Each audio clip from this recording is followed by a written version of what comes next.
Balakrishna fans కు అదిరిపోయే news ఇది. సంచలన కాంబినేషన్ కు రంగం సిద్ధమవుతోంది. జైలర్ 2లో బాలకృష్ణ నటించనున్నారు.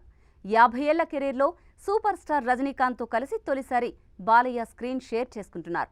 వాస్తవానికి జైలర్ ఫస్ట్ పార్ట్లోనే బాలయ్య నటించాల్సి ఉండగా ఎందుకో కాలేదట. జనరల్ గా బాలయ్య మరో హీరో సినిమాల్లో నటించడానికి పెద్దగా ఇష్టపడరు.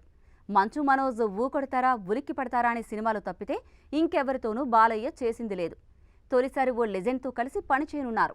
జైలర్ 2లో బాలయ్య కోసం నెల్సన్ దిలీప్ కుమార్ ఓ పవర్ఫుల్ పాత్రను క్రియేట్ చేసి ఆయన్ను సంప్రదించగా అందుకు ఆయన సుముఖత వ్యక్తం చేశారని తెలిసిందే.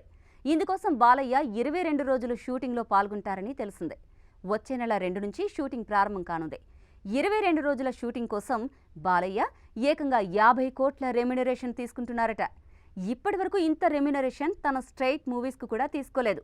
అటువంటిది జైలర్ 2 కోసం భారీ పారితోషికం తీసుకుంటున్నారని తెలిసిందే. ఇప్పటికే ఈ సినిమాలో మోహన్ లాల్, శివరాజ్ కుమార్లు కీలక పాత్రల్లో నటిస్తున్నారు. వీరిద్దరూ జైలర్ ఫస్ట్ పార్ట్లోనూ కీ రోల్స్ చేశారు. కాగా గతంలో బాలకృష్ణ మోహన్ లాల్తో కలిసి గాంధీవన్లో పనిచేశారు. శివరాజ్ కుమార్తో కలిసి పనిచేయకపోయినా వారి ఫ్యామిలీతో మంచి సంబంధాలున్నాయి. ఇద్దరు లెజెండరీ యాక్టర్స్ వారసత్వాన్ని కొనసాగిస్తున్నారు. కాగా అఖండ 2 షూటింగ్ శరవేగంగా సాగుతోంది. అటు బాలయ్య పుట్టినరోజున జూన్ 10న డైరెక్టర్ మలినేని గోపీచంద్ మూవీ ప్రారంభం కానుంది. కాగా జైలర్ 2 పూర్తి కాగానే ఈ మూవీ డైరెక్టర్ నెల్సన్ ఎన్టీఆర్తో సినిమాను మొదలుపెట్టనున్నారు.